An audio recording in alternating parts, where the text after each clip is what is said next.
Bonjour à toutes, bonjour à tous. Bienvenue dans cette webconférence Défense et Industrie sur le thème Enjeux de puissance et industrie de défense en Indo-Pacifique. Alors, lors de précédentes webconférences, désormais en replay sur le site de la FRS, nous avons eu l'occasion donc d'aborder les tendances d'évolution en Europe et aux États-Unis en matière budgétaire et capacitaire. Nous avions pu constater que pour les États-Unis, si la Russie est une menace immédiate confirmée par l'invasion de l'Ukraine, c'est bien la rivalité avec la Chine qui est déterminante et qui structure l'ensemble de la stratégie du département de la Défense. Donc nous allons ce matin nous projeter en zone Indo-Pacifique, zone mise à l'épreuve par la montée en puissance de la Chine. Les tensions y sont croissantes avec les États-Unis. L'heure est à la compétition stratégique, à la consolidation des alliances et au réarmement de l'ensemble des pays de la zone. Donc, dans ce contexte de modernisation à marche forcée des équipements militaires, ces pays entendent développer, renforcer leurs capacités nationales, industrielles et technologiques de défense, afin de gagner en autonomie, mais également, le cas échéant, se tendre à l'export. On verra que la concrétisation de ces ambitions passe par des partenariats et des coopérations. Donc, le Japon et la Corée du Sud en présentent de bonnes illustrations. Mais avant d'aborder justement la situation de ces deux pays en matière d'armement et d'industrie de défense, nous allons nous intéresser à la BITD chinoise, reflet des ambitions du pays dans le domaine de la défense. Donc pour ce faire, nous bénéficierons des éclairages d'Antoine Bondaz, responsable de l'Observatoire du multilatéralisme en Indo-Pacifique et des programmes Taïwan et Corée à la FRS. Dans un second temps, Valérie Niquet, maître de recherche et responsable du programme Japon à la FRS, reviendra sur la manière dont le Japon, sous la menace d'un conflit dans le détroit de Taïwan, renforce son effort de défense et ses capacités, avec, dans certains domaines, l'objectif de développer des capacités industrielles par le biais de partenariats. Puis, nos regards se tourneront vers la Corée du Sud, avec une intervention de Kevin Martin, chargé de recherche au sein du pôle Défense et Industrie de la FRS. La Corée du Sud est désormais un acteur incontournable sur le marché mondial de l'armement, donc il s'agira de comprendre les ressorts de cette réussite. Donc nous allons passer une vingtaine de minutes par sujet, puis je vous propose d'ouvrir un temps pour les questions, donc à la fin des 3 interventions. Donc n'hésitez pas à nous communiquer en fait vos questions tout au long des présentations, donc par le biais de l'onglet questions-réponses de l'interface Zoom, questions donc que je restituerai lors des 20-30 dernières minutes. Antoine, nous t'écoutons sur la Chine. Bonjour Hélène et bonjour à tous. Toujours un plaisir de participer à ce type de webconférence avec mes collègues de la FRS. Donc, comme prévu, je vais me concentrer sur les questions chinoises pendant une vingtaine de minutes. Peut-être pour commencer, reprendre les derniers classements internationaux des grandes industries de défense au monde qui listent les 7 grands conglomérats chinois de défense dans le top 18, plus largement le top 20 des principales industries au monde. C'est en quelque sorte assez paradoxal puisque pendant des années, la Chine n'apparaissait pas dans ces classements internationaux, non pas parce que ces entreprises n'avaient pas un poids suffisant, mais pour des questions de méthodologie. Et avant de commencer à parler de la BITD chinoise, il faut toujours faire un petit point de méthodologie, puisque les données accessibles sont parcellaires. Il est beaucoup plus difficile de travailler sur la BITD chinoise que sur la BITD de grands pays européens, des États-Unis ou même de la Russie. Et c'est ce qui explique que pendant des années, que ce soit le CIPRI, que ce soit le IISS ou Defense News, refusaient d'intégrer les entreprises chinoises dans leurs classements internationaux, ce qui a donné l'impression pendant plusieurs décennies que la Chine n'était pas un acteur et que les entreprises d'État chinoises n'étaient pas des acteurs importants, alors même qu'elles l'étaient. En témoigne donc la réintégration ou l'intégration, plus précisément, de ces grandes entreprises d'État chinoises dans ces classements internationaux, avec 7 de ces entreprises d'État dans le top 20 international. Ces grandes entreprises chinoises, pour les présenter extrêmement rapidement avant de commencer la présentation, elles sont dans les grands domaines de la BITD internationale. Dans le secteur aéronautique et aérospatial, on pense évidemment à Avic, l'avionneur, mais aussi à la CASIC et à la CASC, les missiliers.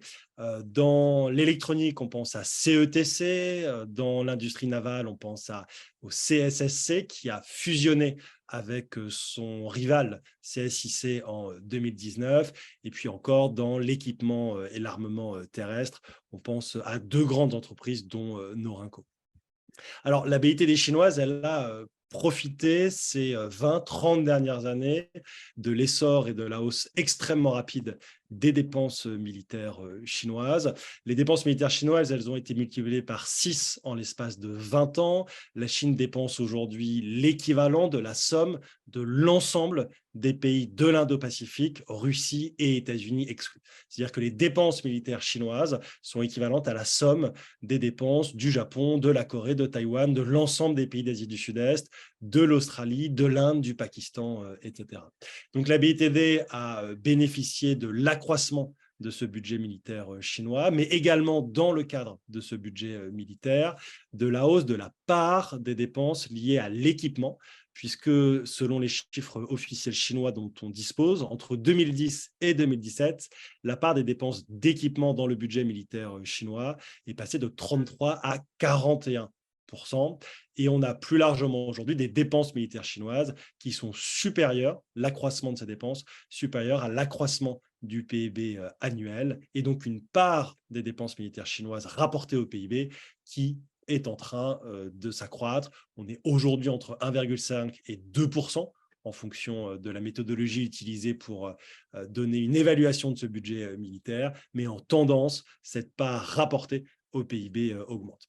Et donc ça, c'est évidemment le premier facteur de développement de cette BITD chinoise, qui a vu ses budgets considérablement augmenter ces dernières années, et les capacités de cette BITD s'accroître de façon considérable. Juste un ordre de grandeur, en 2021, la Chine a été, en 2022 même, la Chine a été capable de mettre en service actif pour la marine chinoise l'équivalent en tonnage de quasiment la moitié de la marine française en l'espace d'une année. Donc, on a des capacités industrielles considérables qui sont une des forces, on en reparlera, de cette BITD chinoise. Cette BITD chinoise, elle a considérablement évolué ces 70 dernières années, alors comme toutes les autres BITD, mais particulièrement à partir des années 90, où elle s'est considérablement modernisée, en quelque sorte sur des standards et des critères internationaux en termes d'organisation. Pourquoi? Parce que la BITD chinoise, dans les années 50, 60, 70, avait été modelée sur les modèles soviétiques, c'est-à-dire qu'il n'y avait pas d'entreprise et d'industrie d'État en tant que telle, il y avait des ministères, des machineries industrielles, plusieurs d'entre eux, qui à la fois procédaient à une partie de la recherche liée à ces questions de défense nationale, produisaient également les équipements, et donc cette normalisation, cette en quelque sorte standardisation de la BITD chinoise s'est faite à partir de la fin des années 90 et l'émergence de ces industries et de ces entreprises d'État que je citais précédemment, que ce soit Avic, Norinco, CSSC, la Casque, la CASIC, etc. La BITD chinoise dans les années 50, 60, 70 avait de réels problèmes structurels qui créaient d'une certaine façon un paradoxe par rapport à l'essor de la BITD soviétique. Bon, je ne rentrerai pas trop dans les détails, mais juste quelques exemples concrets entre la BITD chinoise des années 50 et la BITD soviétique de la même année. Il y a des considérations importantes sur le plan historique. Alors évidemment, en 50, en Chine, on est dans les premières années de la République populaire. On reconstruit une industrie de défense quasiment de zéro suite à plusieurs décennies de guerre civile, puis de guerre avec le Japon. Deuxièmement, des considérations sociologiques.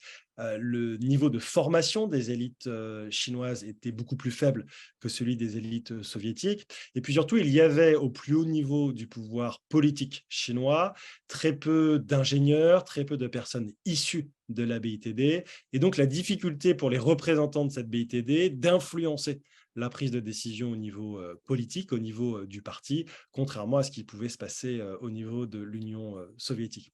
Et puis, d'autres considérations, mais juste une dernière, notamment les efforts chinois considérables à partir de la rupture sino-soviétique, donc du début des années 1960, qui a contraint la Chine à relocaliser une grande partie, physiquement, de son industrie de défense pour l'écarter de la frontière avec l'Union soviétique et pour le relocaliser beaucoup plus à l'intérieur des terres. On pense notamment à partir des années 60 à l'essor de la région du Sichuan, de la province du Sichuan, que ce soit de Chengdu, de la ville de Mianyang, qui encore aujourd'hui par exemple est un des cœurs de l'industrie nucléaire militaire chinois, puisque l'Académie chinoise d'ingénierie physique et localisés notamment dans la ville de Mianyang. C'est ce qu'on appelait, pour faire un point historique, le mouvement du troisième front, c'est-à-dire qu'on écartait, on distanciait l'industrie de défense du premier front qui était la côte, de la crainte notamment de bombardements taïwanais à l'époque, voire américains,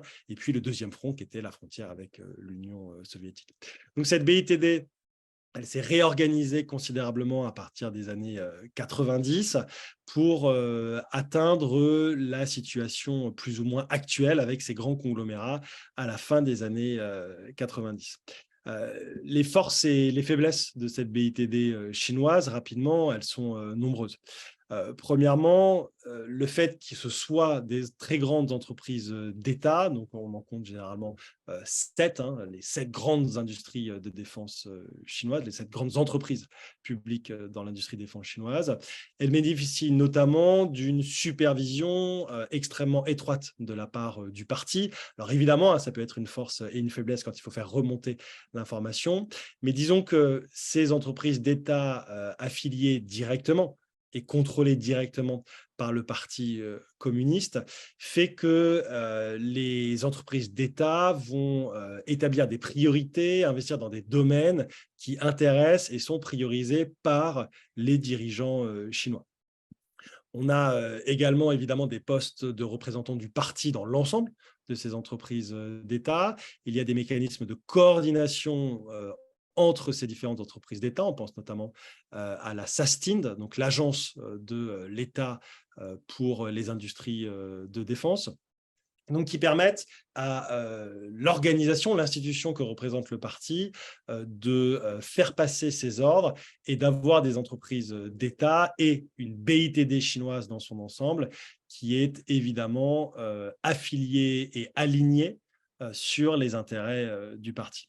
La deuxième, évidemment, force de cette BITD chinoise, je le mentionnais très rapidement auparavant, c'est ses capacités industrielles et plus largement bénéficier des capacités industrielles chinoises.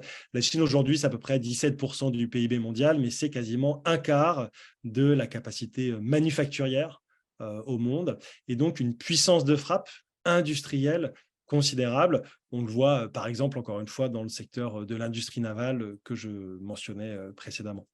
Après, les faiblesses sont également nombreuses. Une des vulnérabilités, c'est justement la situation de quasi-monopole de chacune de ces grandes entreprises d'État dans son domaine. Donc, Avic a le monopole sur l'aéronautique militaire, la CETC a le monopole sur l'électronique militaire. Seule la CASIC et la CASC donnent l'apparence d'une compétition entre les deux missiliers, mais ils ne sont pas forcément, ces deux entreprises ne sont pas forcément sur les mêmes segments, ce qui crée une concurrence et une compétition un petit peu artificielle. Donc ça crée un problème de mise en concurrence qui peut avoir un impact non seulement sur les prix, mais aussi sur les capacités d'innovation de ces immenses conglomérats. Deuxièmement, il est souvent critiqué l'absence de normes d'assurance qualité, par exemple, dans les industries de défense chinoises. Vous avez un rapport extrêmement intéressant de la RAND, publié à fin de l'année 2022 de mémoire, justement sur l'industrie de défense chinoise, qui insiste sur ces problèmes en matière de qualité et qui sont un des freins au développement et à l'amélioration de la BITD chinoise. Une force et une faiblesse également. Alors, côté force, on a la capacité de la Chine à monopoliser quasiment la moitié de la production mondiale, enfin la moitié en termes de nombre de terres rares. Le même rapport de la RAND, par exemple, sur les 27 ou 28 minerais critiques de mémoire pour la défense nationale et pour les industries de défense, considère que la moitié d'entre eux sont produits quasiment exclusivement en Chine. On parle non seulement de terres rares, mais aussi d'autres minerais critiques, qui donnent à la Chine, évidemment, une position extrêmement forte dans ces chaînes de valeur. La faiblesse de l'autre côté de la Chine, c'est la nécessité de la Chine d'accroître son autonomie stratégique, y compris en matière d'innovation. Non pas que le système d'innovation chinois se soit considérablement renforcé ces dernières années, c'est le cas, mais que la Chine reste dépendante dans certaines briques et sur certaines briques techniques technologiques de technologies étrangères. Alors, certains pourraient contre-argumenter avec le récent classement de l'ASPI. Vous avez sûrement vu passer ça, l'ASPI qui, sur les grandes technologies critiques, essaye de faire des classements internationaux et la Chine apparaît comme la plus grande puissance en matière d'innovation dans ces technologies critiques. Je pense que ce classement peut être un petit peu relativisé. Et côté chinois, l'accent il est mis justement sur la nécessité de construire cette autonomie stratégique, de construire cette indépendance en matière scientifique et technologique. Ce n'est pas nouveau, hein, dès les années 80, vous avez les grands plans chinois, notamment le 863 de mars 1986, mais un accent encore plus important ces dernières années, et j'y reviendrai rapidement ensuite. Un point très rapide sur les importations et les exportations d'armement côté chinois. Alors, dans ce domaine-là, la Chine est à la fois dans le top 5 des importateurs et dans le top 7 des exportateurs. C'est le seul pays d'être à la fois, entre guillemets, dans ces deux classements. La Chine, c'est entre 2018 et 2022, si je prends les derniers chiffres du CIPRI, c'est le 5e importateur mondial et c'est le 4e exportateur mondial derrière la France et devant l'Allemagne. Alors, ces exportations chinoises, elles sont extrêmement concentrées géographiquement, puisque ces 30 dernières années, 80% des exportations d'armement chinoises se faisaient en Asie. Et dans ce cadre-là, elles se font majoritairement même envers un seul pays, le Pakistan, puisque le Pakistan, ces 5 dernières années, représentait plus de la moitié des exportations d'armement chinoises. Historiquement, dans le top 3 des partenaires chinois en matière d'exportation, c'était le Pakistan, le Bangladesh et la Birmanie. Alors évidemment, la situation politique et les sanctions internationales sur la Birmanie font que la Birmanie n'est plus dans le top 3 des acheteurs d'armes chinois et le pays, de façon intéressante, a été remplacé par la Serbie. Donc, pour faire très simple, entre 2018 et 2022, le Pakistan était le premier acheteur avec 54%, représentait 54% des exportations chinoises, Bangladesh en deuxième position, 12%, puis la Serbie avec à peu près 5%. Pour vous donner un ordre de grandeur également, 75% des importations d'armement du Pakistan et du Bangladesh viennent de Chine. Donc, cette relation avec ces deux pays, elle est extrêmement étroite. Et avec le Pakistan, elle est relativement poussée puisqu'il y a des programmes de développement industriel conjoints, notamment sur de l'aviation et autres. Et le Pakistan est de loin le premier partenaire, pas seulement acheteur, en matière d'industrie de défense avec la Chine. De l'autre côté, côté des importations, donc la Chine est le 5e importateur mondial. Dans les années 90 et au début des années 2000, c'était de loin le premier importateur. Elle avait été ensuite supplantée par l'Inde. Elle est désormais en 5e position. Derrière, donc l'Inde, l'Arabie saoudite, le Qatar, l'Australie. Et la Chine importe majoritairement de Russie, puisque plus de 80% des importations d'armement chinoises se font depuis la Russie. Sur un trend historique, on a aujourd'hui une Chine qui exporte moins en termes de volume entre 2018 et 2022 qu'elle ne le faisait entre 2013 et 2017. Et si on compare la Chine et la France, on a une baisse de 23% des exportations chinoises contre une augmentation de 44% des exportations françaises. Qu'est-ce qu'exporte la Chine? Alors, la Chine exporte un peu tout, que ce soit des sous-marins, des avions, mais surtout et beaucoup des tanks, de l'artillerie.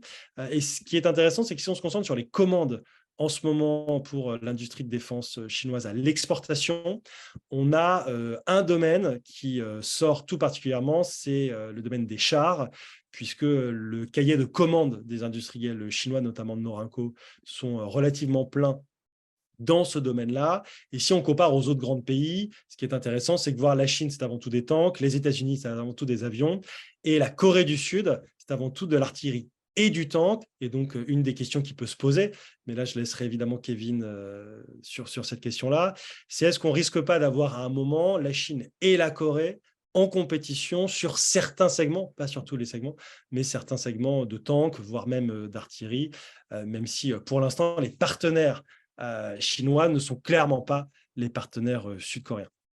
Puisqu'évidemment, ces exportations chinoises sont contraintes politiquement par le fait que la Chine ne va pas exporter massivement vers des alliés des États-Unis ou plus largement vers les pays occidentaux.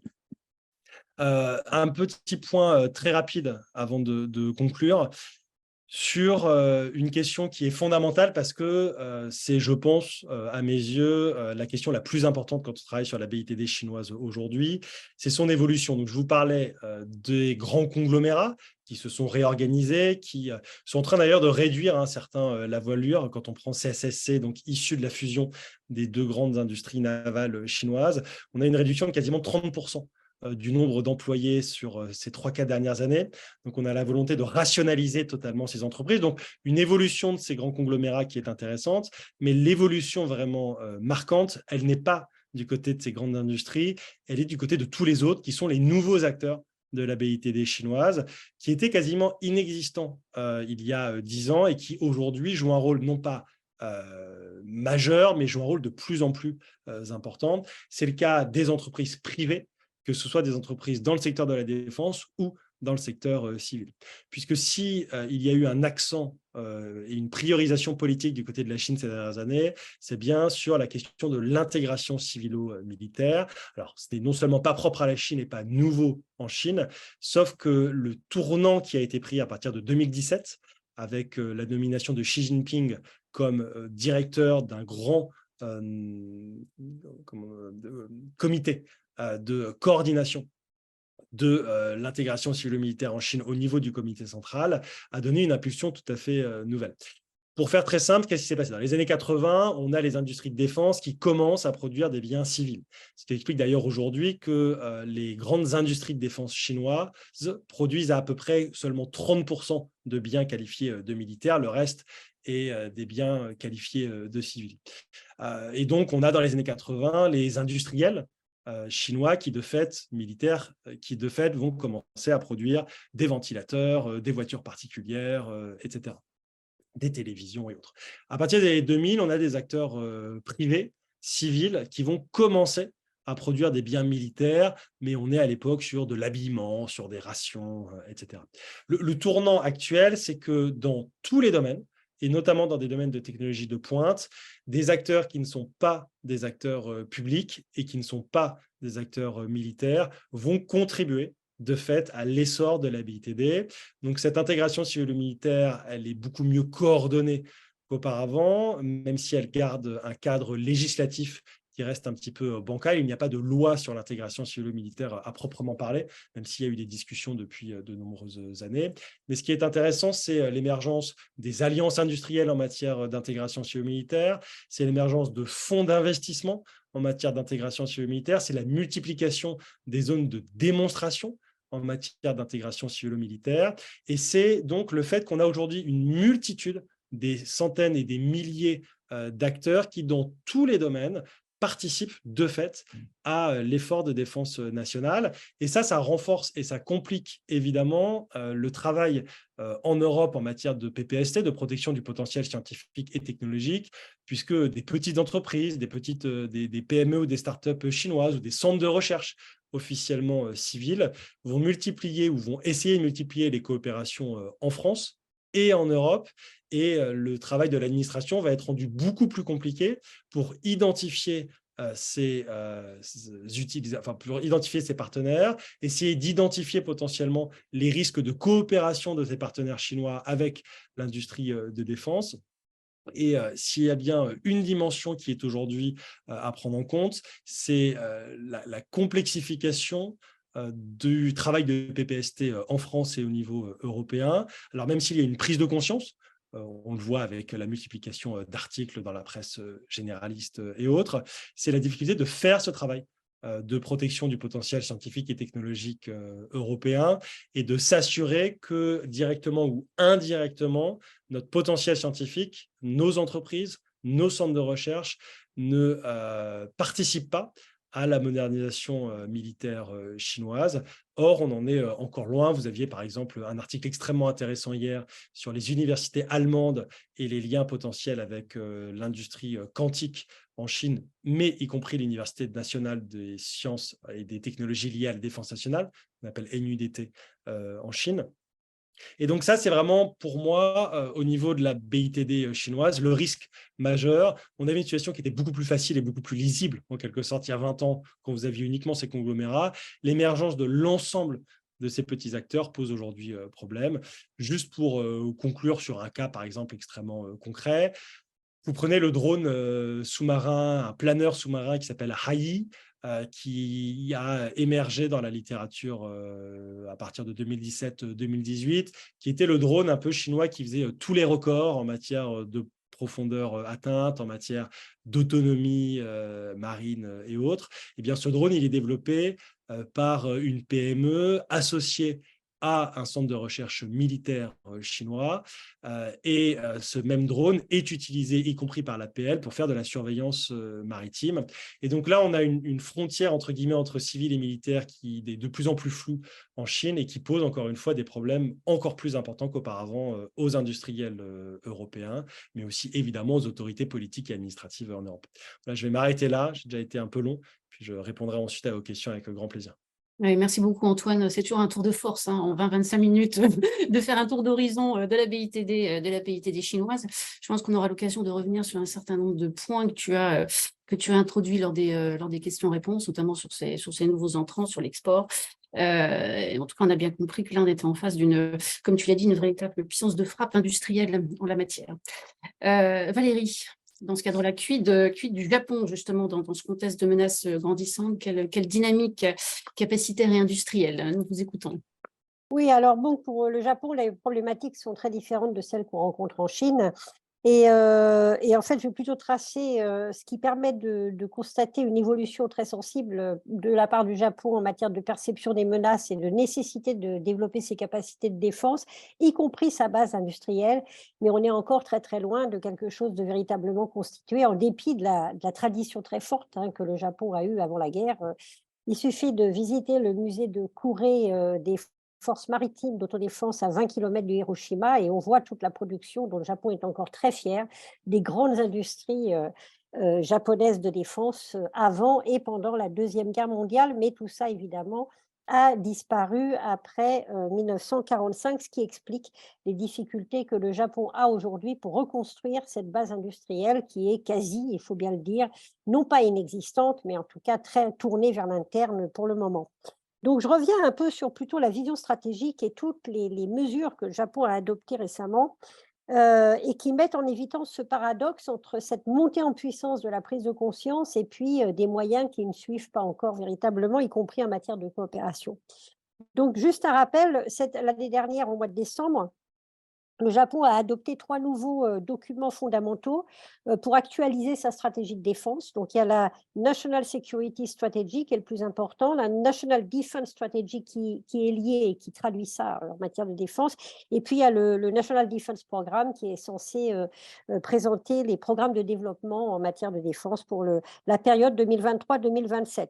Et donc, ça a été unanimement présenté dans la presse, y compris, et peut-être surtout aux États-Unis, comme quelque chose de totalement transformationnel. Le mot étant, c'est une rupture absolue avec ce que faisait le Japon auparavant. Et c'est vrai que le Japon se revendique aujourd'hui comme étant capable de doter ses capacités de défense d'une capacité de dissuasion.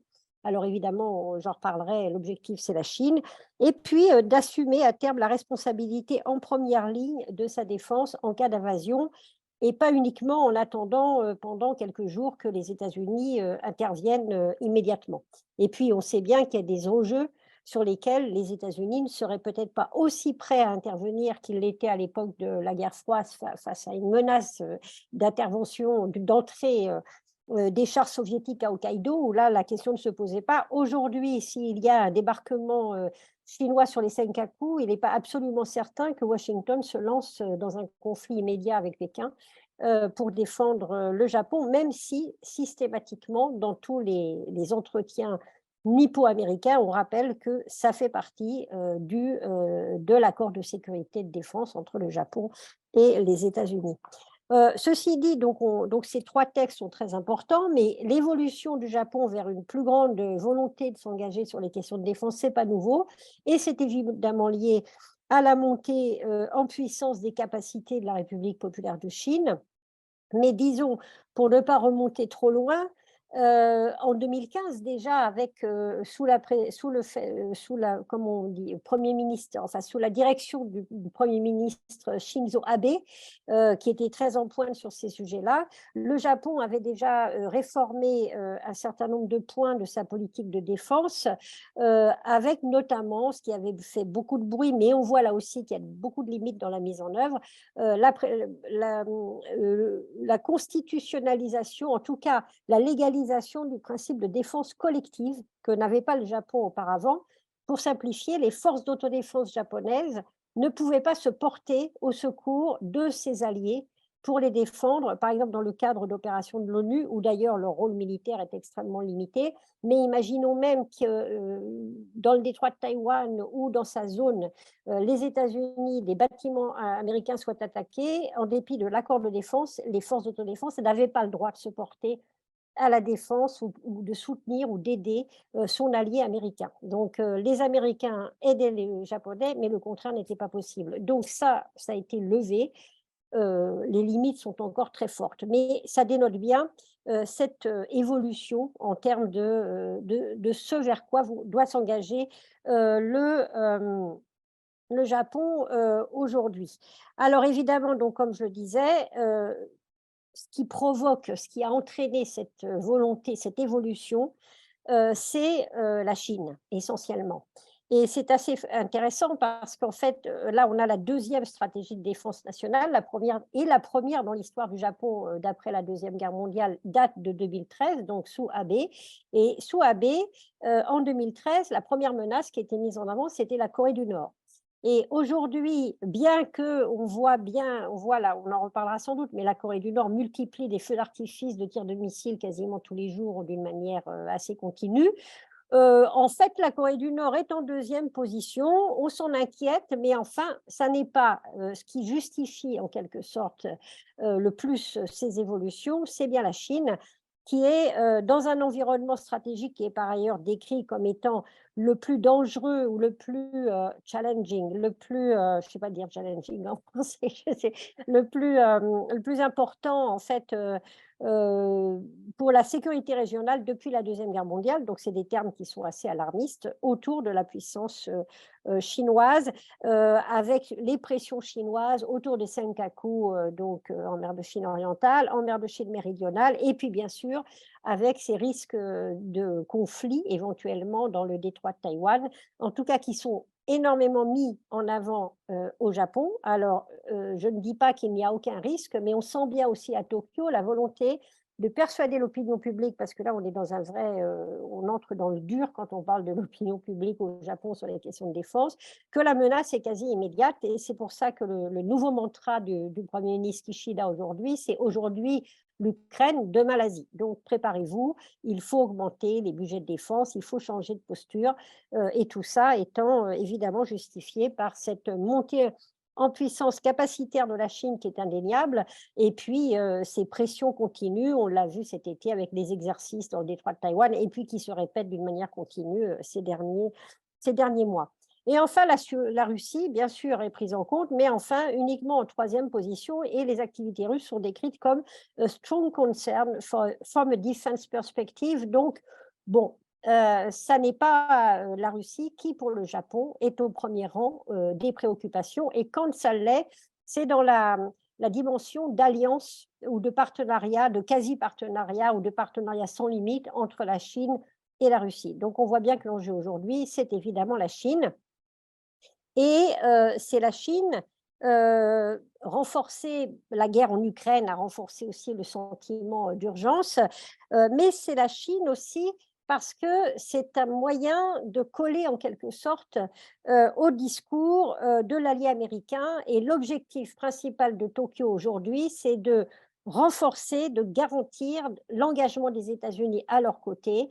Et donc, l'objectif Chine, en quelque sorte, la fixation justifiée à la fois, mais en même temps dont on voit qu'elle sert aussi à confirmer cet engagement des États-Unis aux côtés du Japon. Donc le Japon est sur cette ligne-là, le proclame, le met en avant et démontre et veut démontrer que le développement de ses capacités sont aussi pour soutenir cette priorité qui est accordée à la menace chinoise, notamment aux États-Unis.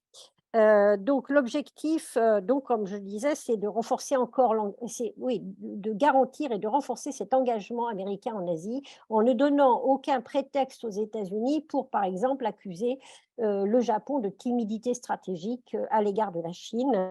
Alors qu'en réalité, ce qui est assez intéressant, c'est que à peine le G7 terminé, où on a beaucoup parlé de la Chine, eh bien, le Japon vient de rétablir ses liens directs militaires bilatéraux et ses entretiens. Il y a des délégations militaires qui vont se rendre en Chine et inversement au Japon, d'une manière beaucoup plus discrète que la mise en avant de la menace chinoise dans le développement des capacités. Donc il y a une sorte de contradiction qui est assez habituelle et qui n'est pas uniquement le cas du Japon.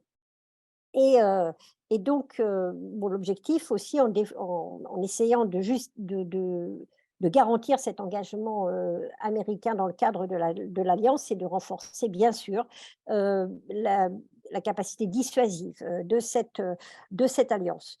Et donc, si les forces d'autodéfense ont pour objectif, à l'horizon 2027, dans un premier temps, de se doter, comme je le disais, des capacités qui permettent de dissuader une éventuelle action militaire chinoise qui viserait directement l'archipel. Encore une fois, cet objectif ne s'entend que dans le cadre de l'alliance avec les États-Unis et, j'ajouterais, après la visite à Hiroshima, sous la protection du parapluie de la dissuasion élargie américaine avec sa dimension nucléaire. C'est évidemment ça qui, pour le Japon, demeure la principale garantie de sécurité. Le Japon a également l'ambition de développer des partenariats stratégiques avec d'autres puissances qui, entre guillemets, je cite, partagent les mêmes valeurs. Alors, on parle beaucoup en Europe de la France, bien entendu, le Royaume-Uni, l'Australie, l'Inde, tous ces pays qui partagent les mêmes inquiétudes, plus que peut-être les mêmes valeurs avec le Japon. Mais on voit très bien aussi que pour Tokyo, les partenaires principaux se situent, entre guillemets, dans le monde anglo-saxon, ce qui explique d'ailleurs ce qui vient des accords qui ont récemment été signés avec la Grande-Bretagne, qui reste en Europe le partenaire principal de Tokyo, quels que soient les discours qu'on puisse entendre, notamment en France, et le rôle de la France dans l'Indo-Pacifique, qui est à la fois reconnu. Mais ce qui intéresse Tokyo avec le Royaume-Uni, c'est évidemment le statut d'allié très proche des États-Unis, qui permet à Tokyo de ne prendre aucun risque, puisqu'encore une fois, la priorité reste de ne pas susciter de mécontentement à Washington sur cette alliance. Et puis aussi, c'est dans ce cadre-là, bien sûr, qu'on a toutes ces discussions autour de l'OTAN. Il y a déjà des contacts et des échanges entre l'OTAN et le Japon, contrairement à ce qu'on pourrait imaginer quand on lit les derniers papiers qui indiquent que la France s'oppose à l'ouverture d'un bureau de l'OTAN à Tokyo, comme si ça bloquait tout contact entre l'OTAN et le Japon. Non, il y en a d'une manière très étroite. Il y a déjà des partenariats. Il y a une représentation de l'OTAN au sein de l'ambassade du Danemark à Tokyo. Donc, ce serait beaucoup plus symbolique qu'autre chose. En ce qui concerne maintenant les capacités, la nouvelle politique de défense nationale liste toute une série de domaines prioritaires qui vont de l'acquisition d'une capacité de défense stand-off, le renforcement des capacités de défense antiaérienne, antimissile, le développement d'une force de drones. Ça, c'est l'Ukraine, évidemment, partout dans le monde, on se tourne et on s'intéresse aux drones, le domaine cyber, etc. Mais bon, donc il y a un listing qui est très, très ambitieux, qui est déroulé. Mais les deux points les plus importants dans les nouveaux textes qui ont frappé et qui sont effectivement là une rupture assez importante, c'est la décision fortement annoncée et constamment rappelée de porter le budget de la défense à 2% du PIB en 2027. Alors, avec un bémol que j'indique tout de suite, c'est que ces 2% du PIB d'aujourd'hui en 2027, c'est-à-dire, ce n'est pas du % du PIB de 2027. On part maintenant, on se dit qu'on veut atteindre 2% du PIB de 2023 et on l'atteindra normalement, si tout se passe bien, en 2027. Et le deuxième point important, donc ça relativise déjà l'annonce de 2%. Le Japon insiste en disant c'est les normes OTAN, vous voyez, on est prêt. Mais en réalité, il faut quand même relativiser ça. Le deuxième point qui a beaucoup frappé, c'est évidemment l'acquisition d'une capacité de contre-attaque, de frappe qui permettent d'atteindre le territoire ennemi avec des missiles à plus longue portée. Jusqu'à maintenant, le Japon ne pouvait pas le faire. Et donc, c'est un changement. Sur le PIB, j'ajoute pourquoi 2%, c'est important à la fois parce que c'est un effort, c'est aussi parce que depuis 1976, en théorie, le budget de la défense japonais, pardon, je mélange, était limité à 1% du PIB. Alors, la barrière a été franchie sous Abe, mais très peu. Et donc 2% symboliquement, ça double, ça montre la volonté d'un effort du Japon en la matière. Et donc, à terme, sur 5 années d'augmentation régulière entre 2023 et 2027, donc le budget, si on agrège les 5 années, il ne s'agit pas d'une seule année, sur l'ensemble des années, le budget de la défense pourrait atteindre sur 5 années, donc 315 milliards de dollars en 2027. Certains articles ont tout confondu et disent qu'en 2027, le budget de la défense du Japon sera de 315 milliards de dollars pour 2027, ce qui est évidemment faux.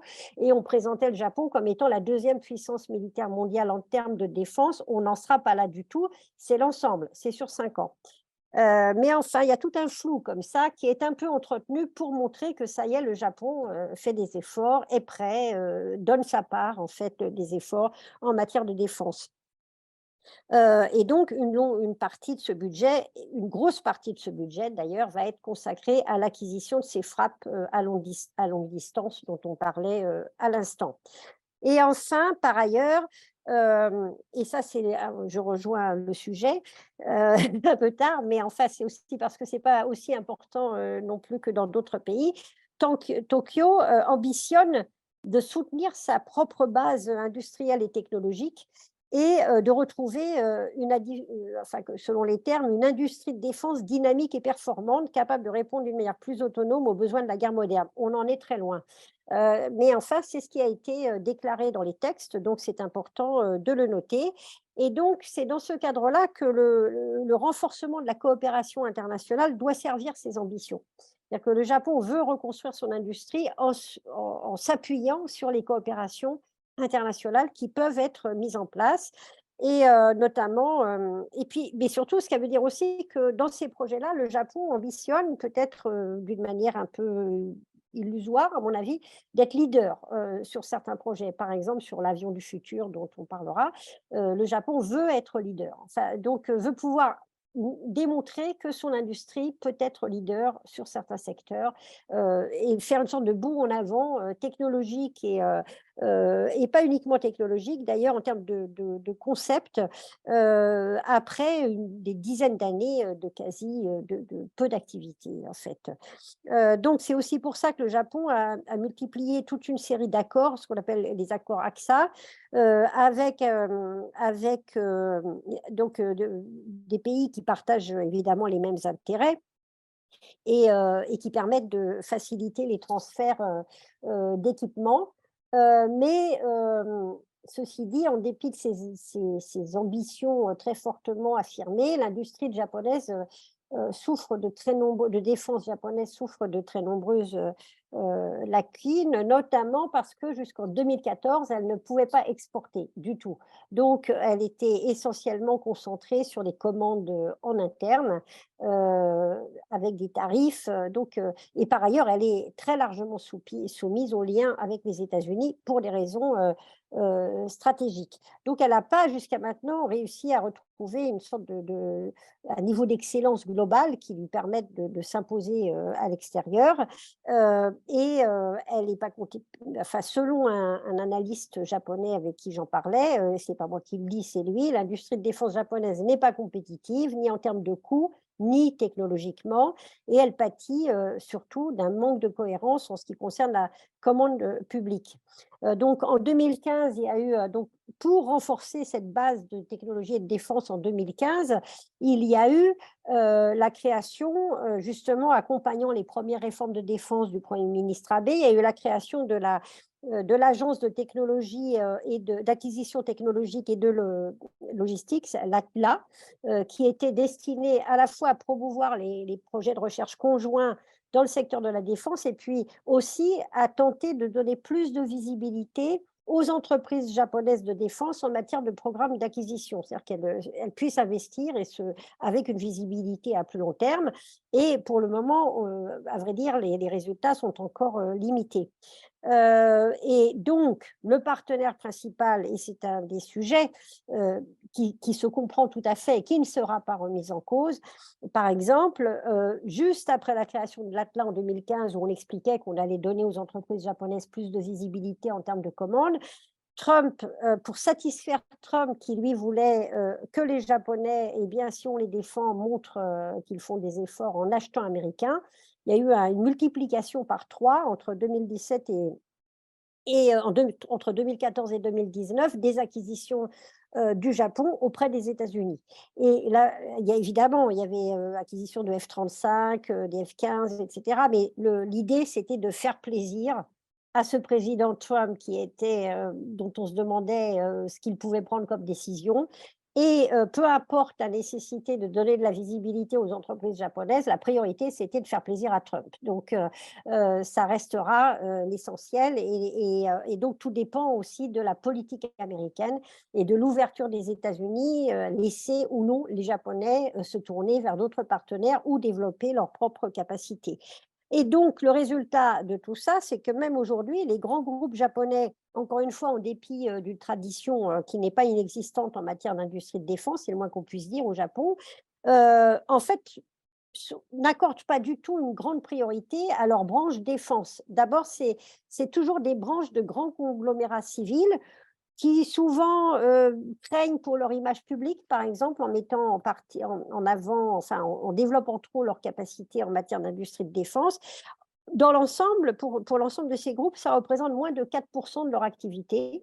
Donc, c'est vraiment minoritaire et ils ne vont pas se battre pour les contrats qui viennent d'une manière pas régulière, d'éventuels transferts de technologie qui ne les intéressent pas, une image qui pourrait se dégrader, surtout si on exporte, par exemple, des armes létales qui pourraient tuer. Donc, voilà, on s'inquiète pour l'image de l'entreprise. Donc tout ça est très compliqué, hein. Et il y a énormément d'entreprises qui, au contraire, sont dans un mouvement de se débarrasser de leurs activités militaires. Il y en a plus d'une trentaine. Donc Komatsu a supprimé, Mitsui Shipbuilding, ils ont supprimé toute leur partie construction navale militaire, Daicel, Sumitomo enfin toutes ces grandes entreprises-là se débarrassent en fait de leurs activités militaires de défense. Et donc on voit que c'est quand même pas encore quelque chose qui reste dans une dynamique très forte. Je termine, si possible, rapidement. Et donc c'est dans ce cadre-là, donc je ne vais pas revenir là-dessus, qu'il y a ces grands contrats de coopération avec les puissances étrangères. Et le dernier qui a été mis en place et qui a fait beaucoup de bruit, c'est le projet d'avion de chasse du futur FX avec le Royaume-Uni et l'Italie. Et qui en fait, donc avec ce projet-là, le Japon déclare qu'il ambitionne de redevenir pleinement un acteur de la production aérienne et disposer des capacités d'étendre sans contrainte la durée de vie de sa nouvelle plateforme. Et c'était évidemment là l'enjeu avec les États-Unis qui continuent à ne pas vouloir, comme ils l'avaient fait avec l'avion précédent, le F2, à ne pas fournir au Japon les codes sources et ce qui permettrait au Japon d'actualiser ou de moderniser leur appareil sur une très longue durée. Parce qu'ils n'en ont pas l'autorisation, alors qu'avec les Anglais, ça se passe bien et que les Américains ont plutôt accepté. D'abord, ils doivent se demander si ça se fera ou pas finalement, je pense. C'est surtout la question. Et puis, en ce moment, ils sont très occupés avec les lignes de production avec l'Ukraine, etc. Donc, ils laissent les Japonais et les Anglais développer leur programme qui n'a pas encore commencé aujourd'hui. Donc, voilà un peu le tableau avec des questions qui ne sont pas du tout résolues, que ce soit, dans le projet de programme commun avec les Anglais et les Italiens, c'est les divisions en matière de compétences. Et juste un point pour terminer, parce que ça, c'est très important, c'est le fait que le Japon, pour le moment, n'a pas du tout franchi le pas en matière d'exportation d'armes létales. Le Japon a autorisé en 2014 les exportations d'armes, mais avec des conditions, très strictes, et notamment la question de la létalité des armes exportées n'est pas résolue. Et il n'y a aucun consensus là-dessus au Japon, non seulement dans l'opinion publique qui est opposée massivement, mais aussi au sein, entre le PLD, qui est le Parti libéral-démocrate au pouvoir, mais qui est en alliance avec un autre parti qui s'appelle le Komeito, qui lui est absolument opposé à ces évolutions. C'est un parti bouddhiste, un peu compliqué. Et puis enfin, même au sein du PLD, il y a énormément de factions qui ont toutes leurs positions et qui ne sont pas prêtes à défendre dans leur circonscription auprès d'un public qui reste à la fois affolé par les menaces de guerre, mais en même temps qui n'a pas du tout envie, que le Japon devienne véritablement une cible. C'est ça qui inquiète tout le monde et sur laquelle c'est sur quoi joue la Chine. La Chine a un discours qui essaye d'expliquer à la population japonaise avec un certain succès: si vous vous engagez trop loin, si vous ouvrirez un bureau de l'OTAN à Tokyo, si vous vous engagez trop loin sur les questions militaires, eh bien la première cible, ce sera vous ou au moins les bases militaires à Okinawa, par exemple. Donc ce jeu-là a un certain effet au Japon et pèse sur les décisions. Le dernier point que je mentionne, parce que c'est quand même important, c'est que tous ces projets, y compris 2% d'augmentation, ne sont pas financés et qu'on avait prévu une augmentation des impôts pour 2024 ou au-delà. Ce matin, je lisais des nouveaux textes. On parle plutôt, disons, 2025 ou au-delà. Donc, personne ne veut prendre le risque d'augmenter les impôts. La situation économique n'est pas extraordinaire au Japon pour financer le nouveau programme de défense. Donc, ça passe par des nouveaux emprunts, sachant que la dette du Japon est considérable, même si c'est une dette qui est assez solide, puisque ce sont essentiellement les Japonais qui prêtent aux Japonais. Donc, il y a assez peu de risques extérieurs. Voilà pour le paysage de la BITD en devenir du Japon. Merci. Merci beaucoup Valérie pour votre éclairage qui permet justement de comprendre ce qui sous-tend en fait l'ambition du pays de développer sa BITD afin de gagner en autonomie et aussi comment la coopération internationale vient du coup servir ces ambitions. Bon, on comprend toutefois que la BITD japonaise souffre de nombreuses lacunes, bien sûr, elle n'est pas comparable avec la situation chinoise. Et surtout, elle apparaît fortement soumise, à ce que vous avez bien expliqué, hein, au lien de dépendance avec les États-Unis, donc pour des raisons stratégiques. Kevin, du coup, qu'en est-il là de la trajectoire de la Corée du Sud? On voit bien en Europe que l'offre coréenne gagne du terrain. C'est aussi le cas dans d'autres zones géographiques. Et donc, le pays, aujourd'hui, a rejoint le premier cercle des pays producteurs exportateurs d'armement. Donc, Kevin, tout écoutons. Alors, merci, je vais mettre la présentation. C'est bon pour vous? C'est bon, tu peux lancer le diaporama. Ok, super. Voilà. Alors effectivement, dans ma partie, je vais plutôt évoquer le cas de la Corée du Sud dans le cadre de sa montée en puissance sur le marché international de l'armement, parce qu'on l'a vu, ces dernières années, la Corée du Sud a obtenu ou est devenu un État producteur-exportateur d'armement avec un vrai statut confirmé. Quand on regarde les évolutions des exportations de défense sud-coréennes sur une période très longue, on se rend compte que cette position est relativement récente, puisqu'avant les années 2010, les exportations en fait, atteignaient un niveau assez marginal. En 2006, elles étaient d'environ 250 millions de dollars en termes de prise de commande, alors que sur la décennie 2010, on assiste à une véritable montée en compétence sur le sujet, avec un montant moyen annuel des exportations qui atteint en moyenne 2,5 milliards de dollars par an. Ce qui lui permet, en fait, sur cette période-là, d'atteindre les principaux, de faire partie des principaux exportateurs d'armement. Sur la période 2018-2022, le CIPRI considère qu'il fait partie du top 10, par exemple. Mais c'est vraiment très récemment que la Corée du Sud a franchi une nouvelle étape, et depuis, finalement, la décennie en cours, 2020-2021, avec des exportations en 2021 qui ont atteint un montant historique à l'époque de plus de 7 milliards de dollars, et en 2022, un nouveau montant qui paraît très important, de plus de 17 milliards de dollars. Alors, comment la Corée du Sud est arrivée très concrètement à atteindre ce statut récemment? Alors, déjà, il faut rappeler que la Corée du Sud a développé sa politique industrielle de défense seulement à partir des années 1970, car avant, entre 1950 et 1970, la Corée du Sud était en situation de dépendance totale vis-à-vis des États-Unis, tant sur le plan économique que sécuritaire. C'est l'adoption finalement d'une nouvelle stratégie américaine en matière de politique internationale qui a contraint la Corée du Sud à adopter une politique de défense qui alors incluait un premier volet industriel. Et l'objectif était essentiellement d'assurer une sécurité des approvisionnements aux forces armées coréennes, c'est-à-dire produire sur le territoire national des équipements essentiellement sous licence américaine. Et pour cela, la Corée du Sud a mis à contribution son tissu industriel privé, qui, comme au Japon, est constitué de gros conglomérats, donc les chaebols, au Japon c'est les keiretsu, qui, dans le cas d'un effort national, ont participé à la création et au développement et au maintien des capacités de production d'armement. C'est finalement à partir des années 80, plutôt 90, qu'on arrive à une coréanisation progressive de la politique industrielle de défense coréenne. En 1983, pour la première fois, la Corée du Sud vient formaliser sa politique offset, mais c'est vraiment en 1990, dans les années 90, que cette politique offset va être renforcée pour mettre l'accent sur le rôle des transferts de technologie et lancer ses premiers programmes d'armement sous maîtrise œuvre nationale et non plus sous la maîtrise œuvre d'un partenaire étranger. Toutes les mesures qui ont suivi les années 90 ont visé à renforcer cette politique industrielle et à développer les compétences industrielles des acteurs locaux à travers essentiellement des efforts de R&D, mais aussi en modifiant la loi de sorte à renforcer ou à inciter au choix préférentiel de produits qui seraient développés et ou produits sur le territoire national. Ce qui est intéressant aussi, c'est de constater que parallèlement aux années 90, on voit une certaine diversification des partenaires industriels au profit de groupes européens qui, en fait, semblent plus enclins à ce moment-là de répondre aux exigences d'offset coréennes qui sont un petit peu plus soutenues, notamment en termes de transfert de technologie.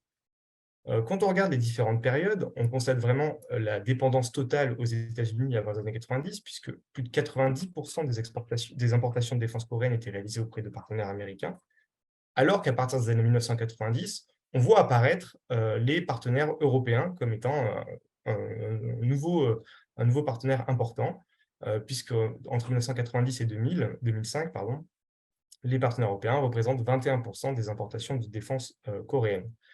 Cette part tend à se renforcer dans les années, et sur la dernière période 2006-2021, on voit qu'elle est plutôt de 27%. Alors, deux choses, ce graphique veut dire deux choses. D'une part, c'est que la Corée du Sud est toujours dépendante des transferts de technologie et de son partenaire américain. Et la deuxième chose, c'est effectivement la montée en compétences des acteurs industriels aussi par l'approche des partenaires européens. Les ambitions export arrivent un petit peu plus tard, et c'est vraiment en 2006, à travers le livre blanc de défense et le plan Global Korea, que les exportations de défense entrent au cœur de la stratégie nationale. En fait, on voit apparaître un changement de sémantique dans les discours et dans les documents officiels, et on vient parler maintenant du soutien et du développement par l'État d'une BITD qui va être en fait permettre d'assurer un relais de croissance pour l'économie nationale. Donc l'idée, c'est de capitaliser sur l'expérience acquise par les groupes industriels coréens en matière de défense pour participer en fait à l'économie nationale et du coup avoir un relais de croissance à travers les exportations qu'elle pourrait engendrer.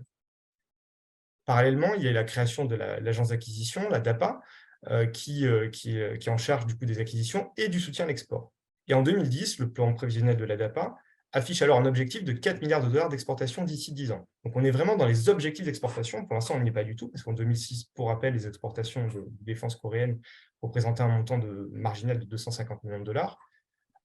Et en fait, ça va être surtout la période où la Corée du Sud va mettre en place des réformes qui vont essentiellement viser à améliorer la compétitivité des entreprises de défense coréennes. Parce qu'effectivement, l'industrie de défense coréenne s'appuie sur le tissu industriel privé national, donc les chaebols, et comme l'a expliqué Valérie, les chaebols ont une activité ces conglomérats ont une activité qui est multisectorielle, et les activités de défense sont extrêmement marginales et représentent moins de 5% du chiffre d'affaires, y compris en Corée du Sud.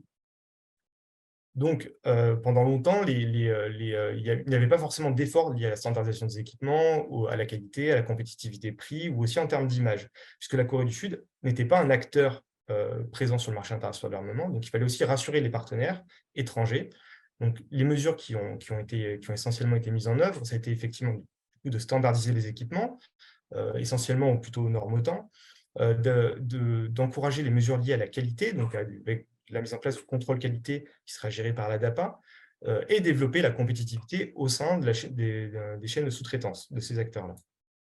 Ce qu'on voit aussi apparaître, et ça c'est une évolution plutôt forte par rapport au Japon, c'est une certaine consolidation, une spécialisation des entreprises coréennes dans le domaine de la défense. On a la création de têtes de pont de filières, notamment avec Korean Aerospace Industries, KAI, dans le domaine de l'aéronautique, ou la création d'un groupe de défense dans un secteur comme l'armement terrestre, avec ANOA, qui, suite à l'acquisition des capacités industrielles de Samsung, via sa filiale Samsung Techwin, devient le principal maître d'œuvre national dans le domaine de l'armement terrestre. Donc on voit vraiment cette volonté de certains groupes, en particulier ANOA, de se spécialiser sur les questions de défense, ou en tout cas d'accroître sa présence sur ce marché-là. Mais la première approche, donc on va dire entre 2006 et 2015, est assez limitée pour la Corée du Sud à quelques programmes qui étaient détenus sous maîtrise nationale, qui ont été lancés dans les années 1990 ou les années 2000. Les principaux programmes, en fait, il y en a essentiellement deux. C'est l'obus automoteur K9, qui était du coup lancé sous maîtrise nationale dans les années 1990. Et le deuxième, c'est sur lequel va s'appuyer la Corée du Sud pour essayer d'exporter ou d'apparaître comme un État exportateur, ça va être les avions d'entraînement à travers le programme T-50 pour la version d'entraînement ou le programme F-50 pour la version d'attaque léger au sol, qui en fait résulte d'un transfert de technologie suite à l'acquisition du F-16 auprès des États-Unis et de Lockheed Martin. Et donc le T-50 et le F-50 vont être les premiers programmes qui seront mis en œuvre par la nouvelle compagnie qui a été créée dans les années 2000, donc Korean Aerospace Industries. Donc en fait, la Corée du Sud entre sur le marché de l'armement avec ces deux programmes et par manque d'expérience et par une compétitivité prix qui n'est pas forcément en sa faveur, va cibler prioritairement les pays émergents, donc essentiellement en Asie du Sud-Est, les partenaires vont plutôt être l'Indonésie, les Philippines ou la Thaïlande. En Europe, on voit apparaître aussi, on voit apparaître la Corée du Sud, notamment en Pologne et en Turquie, et en Amérique latine, au Pérou et en Colombie. Ce qui est intéressant aussi de remarquer, c'est que sur la période de 2008-2014, on voit que la Corée du Sud avait bénéficié d'un positionnement de niche et elle était plutôt opportuniste, et ça, c'est vraiment très prégnant sur le marché européen, puisque, par exemple, l'obus automoteur K9 a été sélectionné durant cette période par 4 pays européens, la Pologne, la Finlande, la Norvège et l'Estonie. Il y a également un prospect très important au Royaume-Uni à travers le programme Mobile Fire Platform System. Et en fait, quand on va un petit peu regarder en détail le contexte, on se rend compte qu'il y a eu une évolution du contexte stratégique en Europe à travers l'annexion de la Crimée par la Russie en 2014, qui a conduit à une réévaluation des besoins capacitaires de nombreux pays de l'Est au profit d'un obusier chenillé. Or, à cette époque, la concurrence est assez limitée sur ce segment à quelques obusiers chenillés modernes qui sont numérisés, interopérables aux normes OTAN. Et ce qui nous fait dire qu'il y a vraiment une stratégie opportuniste, c'est que, hormis les cas polonais et norvégiens, les acquisitions sont réalisées vraiment sur étagère. Il n'y a pas forcément d'offset qui sont conclus dans le cadre de ces programmes-là. Et même dans le cas estonien, on voit un effet boule de neige. C'est-à-dire que la Finlande et la Norvège ayant sélectionné ce programme-là, et la Finlande et la Norvège sont des partenaires de l'Estonie, l'Estonie, via son ministre de la Défense, a expliqué qu'il a sélectionné l'obus automoteur pour justement être en situation d'interopérabilité avec ses alliés. Et en plus, ayant satisfait aux exigences et aux conduites des tests norvégiens ou finlandais, l'obus automoteur coréen paraissait tout à fait intéressant. Mais alors, après cette entrée sur le marché qui était un peu une entrée de niche et opportuniste, il a fallu consolider la position sur le marché, et ça s'est fait essentiellement à travers le développement du soutien par l'État. Donc, pour rappel, 2006, c'est la création de l'agence d'acquisition et de promotion de l'industrie de défense. Et cette agence, ou alors autour de cette agence, va se concrétiser différentes actions qui vont venir consolider la place de la Corée du Sud sur le marché de l'armement. La première et la plus importante, c'est la logique de la multiplication des partenariats intergouvernementaux qui sont destinés à créer ou alors à consolider des relations armement. Jusqu'à présent, jusqu'avant les années 2010, les relations armement de la Corée du Sud s'inscrivaient plutôt dans un contexte de relations diplomatiques historiques du fait de l'implication de partenaires étrangers dans le conflit de la Corée du Nord, Corée du Sud, dans les années 50. Et c'est notamment comme ça, par exemple, qu'est née une relation armement entre la Colombie et la Corée du Sud. La Colombie ayant participé au conflit de la Corée aux côtés de la Corée du Sud, il y avait des relations diplomatiques de défense importantes entre les deux pays qui sont concrétisées autour des années 2010 par l'exportation de solutions coréennes en Colombie. Le deuxième point, ça va être la création du CODIT au sein de la COTRA. Donc la COTRA, c'est l'agence coréenne de promotion du commerce et d'investissement. Et le CODIT, ça va vraiment s'intéresser à soutenir les industries de défense coréennes. Le deuxième point, cette action va être renforcée par la création en 2018 d'un centre de promotion des exportations directement au sein de la DAPA. Et pour soutenir ces partenariats intergouvernementaux, la Corée du Sud va mettre en place des mécanismes de financement pour les clients étrangers, à travers deux banques principalement, la KASUR et Korea Exim Bank, qui vont assurer des prêts directement auprès des pays clients. Il va y avoir les vagues de réformes qui seront lancées en 2018 à travers le Defense Reform 2.0 renforcera encore les efforts de standardisation et des mesures de soutien export, cette fois-ci spécifiquement à destination des PME. Et plus récemment, ce qu'on voit, c'est que maintenant, il y a une prise en compte de l'exportabilité des systèmes d'armes dès leur phase de conception. Donc ça, c'est un point qui est assez notable. Les dernières mesures qui ont été prises en 2021 visent aussi, encore une fois, à favoriser, à encourager le développement de l'industrie de défense coréenne à travers essentiellement des actions liées au soutien à la R&D de défense et au contrôle qualité export. Mais ce qui marque vraiment la stratégie coréenne, c'est ce qu'on appelle la stratégie de K-Defense Globalization, qui insiste sur une approche vraiment pan-gouvernementale pour soutenir les exportations de défense. Alors, qu'est-ce que ça signifie? Ça signifie que l'ensemble de l'appareil de l'État va assurer la promotion de l'industrie de défense, et ce, au plus haut niveau, c'est-à-dire y compris au niveau du président. On le voit avec la tournée diplomatique du président Moon, donc entre 2016 et 2022, la tournée de 2022 en Afrique et au Moyen-Orient, s'est concrétisée par l'annonce de plusieurs ventes de systèmes d'armes en Égypte, aux Émirats arabes unis, en Arabie saoudite. Et donc vraiment, la nouvelle présidence insiste aussi sur ce point de soutien à l'industrie de défense. D'ailleurs, le secteur de la défense est l'un des 12 secteurs prioritaires stratégiques destinés en matière d'exportation, aux côtés notamment du nucléaire civil. La stratégie nationale de sécurité qui a été publiée en juin 2023 met cette fois-ci l'accent sur la diversification des méthodes d'exportation.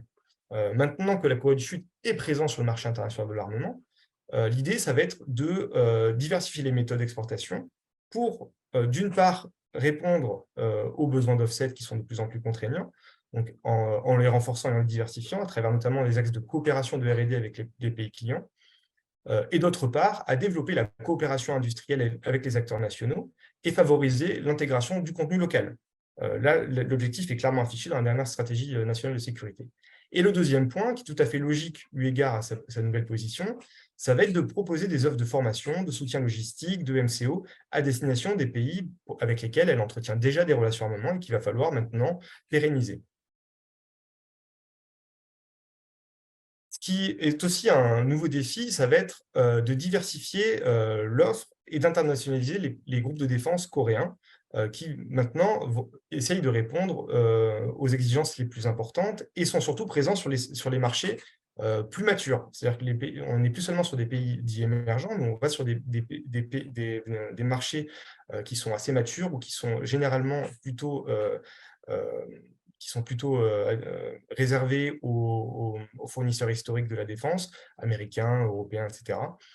Et donc, en fait, c'est aussi du fait que la Corée du Sud vise les marchés occidentaux et plutôt liés à l'OTAN ou proche OTAN. Donc, par exemple, en 2019, la Corée du Sud a commencé à créer une filiale commerciale dans le cadre de sa participation aux différents programmes australiens, que ce soit le programme lié aux obusiers ou aux véhicules blindés de combat d'infanterie. Et suite à la sélection en décembre de l'offre danois pour l'obusier, l'entreprise a pour la première fois créé un site sur un territoire étranger et a expliqué que l'entreprise allait internationaliser sa chaîne de sous-traitance à travers l'intégration de fournisseurs nationaux. Et c'est un nouveau schéma de coopération qui semble privilégié, et on le voit aussi que la logique est reproduite dans le cadre de sa participation au programme britannique, puisque Hanwha est membre du consortium Team Thunder, qui regroupe des entreprises nationales, ou des filiales de groupes américains, comme Lockheed Martin, Leonardo, etc., pour les Italiens. Et la volonté est affichée, c'est de positionner le Royaume-Uni comme un potentiel hub régional pour les activités support liées au K9 en Europe. L'autre point, c'est finalement que le contrat polonais concrétise de manière générale la stratégie export coréenne. Comment s'est passé le contrat avec la Pologne? Il est né d'un accord intergouvernemental, donc vraiment ça s'inscrit dans le cadre de la stratégie coréenne, qui a été signé en juillet 2022. Hanwha, KI et Hyundai Rotem sont engagés dans le soutien industriel national polonais, c'est-à-dire qu'ils vont répondre aux exigences offset qui sont demandées par le client polonais. L'autre point, c'est qu'il y a un soutien financier auprès du client. Pour le premier lot qui a été commandé, un prêt a été accordé par la Corée du Sud à hauteur de 70%. Et plus récemment, et ça fait écho à la dernière stratégie nationale de sécurité, il y a des annonces ou des MOU liés au développement d'un programme conjoint dans le domaine de l'armement terrestre. Et en fait, on voit vraiment que la Pologne et que le contrat polonais préfigure ce qui semble être la stratégie coréenne sur les marchés internationaux de l'armement. Donc, pour conclure, en fait, on voit qu'il y a une montée en puissance certaines des offres coréennes sur les marchés export via un catalogue d'offres qui est étoffé. Donc, maintenant, on a beaucoup plus de solutions qui sont proposées sur les marchés export par les entreprises coréennes et une diversification de ses clients. Et ça, c'est vraiment notamment lié à son approche des marchés liés à l'OTAN ou des alliés OTAN. Donc, pour répondre à Antoine, effectivement, sur les marchés comme les marchés liés aux chars, une concurrence pourrait être possible, mais sera assez limitée à quelques zones géographiques du fait du choix coréen d'être proche des marchés OTAN et aussi de sa stratégie nationale. Et donc, finalement, les marchés sur lesquels il pourrait être en compétition avec la Chine sur le segment des chars, ça pourrait probablement l'Amérique latine ou le Moyen-Orient, dans lequel on voit une certaine diversification des partenariats occidentaux ou chinois. Pour revenir sur le cas de la Corée, en fait, on voit que l'expérience export acquise lors des dernières années est vraiment importante et l'État capitalise dessus, ainsi que ses industries. Mais il y a quand même des problématiques qui demeurent. La première problématique, c'est la capacité à concevoir et à produire des sous-systèmes en national qui répondent aux normes et standards internationaux. On l'a vu dans sa volonté de nationaliser ou de coréaniser des équipements et l'intégralité des sous-équipements de différents programmes, comme les systèmes de transmission ou les moteurs des chars K2 Black Panther.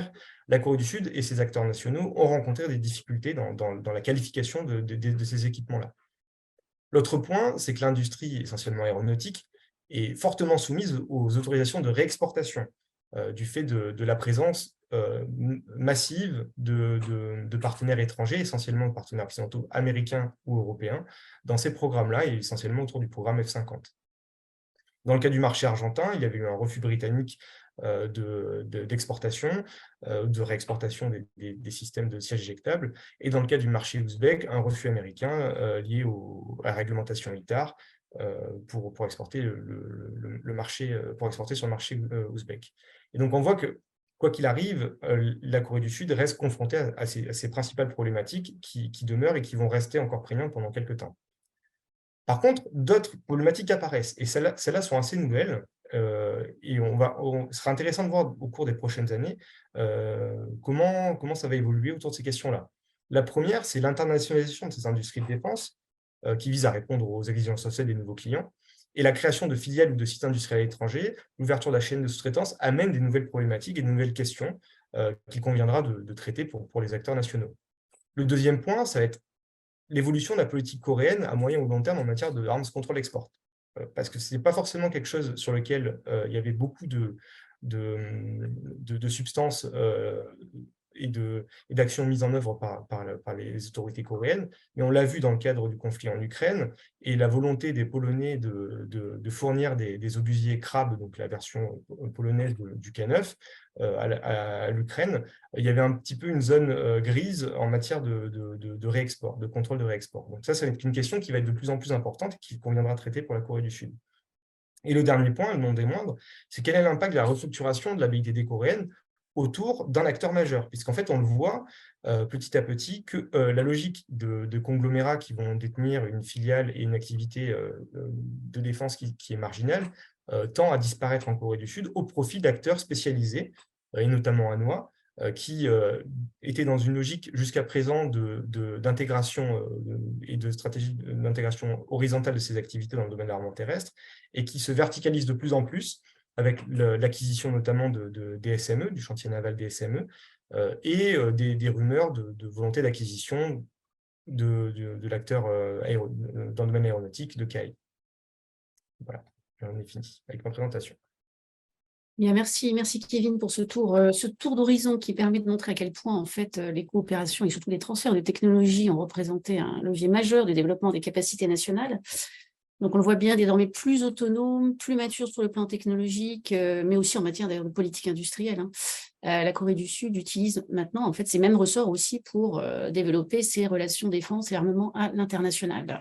Bien, merci pour vos 3 présentations. On a une petite quinzaine de minutes, on va peut-être prendre 5 minutes de plus pour les questions, parce que vous avez abordé de nombreuses problématiques que les participants, mais bon aussi d'ailleurs, on souhaiterait approfondir avec vous. Alors déjà, Antoine, sur la Chine, on a plusieurs questions qui concernent les porte-avions, le programme de porte-avions, avec notamment une question sur le profil capacitaire, en fait, du dernier porte-avions, notamment du 3e, là. Et d'autre part, et ça rejoint aussi une question que je souhaitais te poser, la question des RH. On voit bien côté américain et côté européen que c'est un point dur, cette question des RH, notamment aujourd'hui dans cette montée en cadence de production. Qu'en est-il côté chinois? Parce que la partie RH que je connais mieux que la partie purement Oui, capacitaire des porte-avions. Ouais. Sur les RH, les Chinois ont un véritable problème. Alors, on a des infos sur les campagnes de recrutement davantage en matière de conscription que sur les sous-officiers et les officiers. Donc déjà, il faut être très honnête sur les problèmes d'accès à l'information auxquels on fait face. Ce qu'on sait sur la question des recrutements hors sous-officiers et officiers, parce qu'encore une fois, on n'a pas forcément de documents d'analyse sur le sujet, c'est que vous avez eu toute une réforme de l'appareil de conscription à partir de 2016, avec la mise en place d'une administration qui a été verticalisée et qui est extrêmement large, qui va du Conseil d'État jusqu'aux établissements scolaires, et que de nombreuses mesures ont été adoptées pour attirer les étudiants. Avec des politiques préférentielles, des arrangements dans la scolarité, etc. Cependant, les Chinois reconnaissent eux-mêmes qu'ils ont des véritables problèmes parce que ces campagnes de recrutement sont peu efficaces. Les jeunes sont présentés comme étant peu motivés, en mauvaise forme physique. C'est quelque chose qui est très souvent mentionné dans les publications scientifiques chinoises. Que les efforts de conscription sont un peu plus efficaces chez les personnes pauvres issues des minorités ethniques, mais qu'ils n'arrivent pas à capter les étudiants que eux considèrent comme étant plus qualifiés et plus adaptés, entre guillemets, à ce qu'ils cherchent. Et puis l'administration militaire en matière de recrutement fait face aussi à des dysfonctionnements, tant dans son organisation que dans les méthodes. Et ça, c'est quelque chose que les Chinois disent très ouvertement en interne et dans les publications. Donc, sur le recrutement, entre guillemets, des pilotes, de l'aéronavale, etc., on n'a pas d'études à proprement parler. Mais indirectement, quand on voit les problèmes de recrutement plus larges au sein de l'armée, on peut imaginer qu'il peut y avoir des problèmes également pour d'autres postes. On sait que la volonté de former des équipages, notamment pour les porte-avions, sont problématiques. Alors, pareil, on a un problème de source. La seule chose qu'on peut utiliser en source ouverte, c'est des articles de la presse généraliste qui ne sont pas suffisamment, entre guillemets, spécifiques pour avoir une vraie valeur ajoutée, qui disent que c'est compliqué. C'est difficile de former aussi rapidement, et ça, c'est une évidence, de tels équipages. Il y a des éléments sur les, excuse-moi, parce que c'est un sujet intéressant, une vraie problématique côté européen-américain, mais sur la partie industrielle, en fait, sur la question de recrutement dans le secteur, en fait. Ouais. On n'a quasiment pas d'études. Il n'y a pas d'éléments, oui, bien sûr. Alors, il faudrait faire un travail vraiment extrêmement poussé. J'ai rien vu passer de vraiment intéressant côté américain. Alors, je ne dis pas qu'il n'y a pas de source, mais en tout cas, il n'y a pas de source facilement accessible. Par contre, ce qu'on peut dire, c'est en dehors de ces entreprises publiques, celles qui arrivent à recruter, ce sont justement ces entreprises privées. Et les entreprises privées ont un attrait qui est extrêmement important par rapport aux entreprises d'État pour des raisons simples, pour des raisons purement de salaire, par exemple. Pour des raisons de salaire, parce que vous pouvez avoir des grilles salariales dans le privé qui ne sont pas du tout les mêmes que dans le public. Vous êtes un ingénieur chinois qui gagne 1 ou 2 millions de dollars en Californie par an. Vous ne pouvez pas avoir ces salaires chez CETC, chez Avic, etc. Vous pouvez les avoir dans le privé. Et donc, c'est pour ça qu'aujourd'hui, il n'y a pas de travail de recherche précisément. Et moi, une intuition, c'est que si vous êtes l'appareil de défense au sens large chinois, que vous voulez recruter des talents, vous ne pouvez plus les recruter, ou en tout cas, c'est très difficile de les recruter dans les entreprises d'État. Il faut réussir à passer par les entreprises privées qui, elles, encore une fois, ont des contraintes qui ne sont pas les mêmes et essayer de fait, à travers des coopérations in fine, à bénéficier de ces talents pour l'ensemble de l'industrie de défense. Mais là encore, il faudrait des travaux extrêmement poussés. Et moi, je n'ai strictement rien vu passer côté américain. Ce n'est pas impossible de faire ce type de travaux, mais ça demanderait des travaux extrêmement techniques. Et sur les autres recrutements en matière de recherche pure, on a, juste pour faire très vite, des grands problèmes de recrutement de talents à l'étranger qui ciblent avant tout les scientifiques chinois, il faut être très clair, parce que les 1000 talents, etc., on a l'impression qu'ils vont aller recruter le chercheur français qui vient de la Meuse ou de l'Ardèche. Non, en réalité, le public cible historique, ce sont les étudiants chinois qui sont partis à l'étranger, qui ne sont pas revenus. Deuxièmement, les étudiants étrangers, mais d'origine chinoise. Et troisièmement, les étudiants ou les chercheurs étrangers. Mais sur ce point-là, et je conclurai là-dessus, il y a tout un axe sur lequel la France, les pays européens, même les Américains publient peu. Alors, en interne, je ne dis pas que c'est la même chose, mais c'est toutes les associations professionnelles franco-chinoises, par exemple, y compris celle dans l'aéronautique qui a été initiée il y a un peu plus d'1 an à Paris, qui vise en fait à essayer d'identifier des talents et à utiliser les leviers dont dispose le gouvernement chinois pour essayer de les transférer ensuite en Chine. Et il y a un effort tout particulier, justement dans l'aéronautique depuis plusieurs mois, pour la création de cette institution en France. D'accord. Qui est une institution chinoise, pas du tout une institution française. Oui, ok, d'accord, très bien. Valérie, j'ai vu que vous souhaitiez faire Oui, une non, remarque. pour aller dans le même sens, c'est vrai que c'est très compliqué de voir exactement comment les choses se passent. Juste rappeler que conceptuellement, dans la pensée stratégique chinoise, il y a toujours cette idée de mobiliser les milices civiles et que les milices civiles, pendant la guerre civile ou contre le Japon, c'était les paysans qui soutenaient l'armée populaire de libération. Mais aujourd'hui, ça peut être aussi des ingénieurs, des gens dans des domaines très pointus qui, entre guillemets, se mettent au service des intérêts de défense du Japon. Donc ça, c'est quelque chose sur lequel les Chinois écrivent en théorie. Après, concrètement, suivre en détail les activités des uns et des autres, c'est évidemment beaucoup plus complexe. Et est-ce que justement le Japon connaît aussi des problématiques justement en termes RH dans le secteur industriel et technologique de la défense? Comment c'est perçu dans le monde académique ou voilà, En fait, tout ce qui concerne la défense au Japon ne fait pas partie des centres d'intérêt vers lesquels le japonais moyen se tourne le plus volontiers. Et par ailleurs, encore une fois, quand on voit le côté très, très minoritaire qu'occupent les industries de défense et puis aussi en termes d'image, c'est vraiment très peu de gens qui s'y intéressent. Et par ailleurs, encore une fois, les meilleurs au Japon, qui ne viennent d'ailleurs pas forcément des universités japonaises dans beaucoup de secteurs de pointe où finalement c'est plutôt aux États-Unis qu'on va aller si on veut vraiment travailler dans la recherche ou ce genre de choses. Eh bien, les meilleurs sont recrutés là aussi dans le privé, mais sur les industries civiles. Et il y a un effort, on voit bien qu'il y a un effort d'encouragement de la part du gouvernement, de programmes de recherche, de mobilisation, ça fait aussi partie des derniers textes, de mobilisation des ressources universitaires, notamment en termes de recherche au service des questions de défense.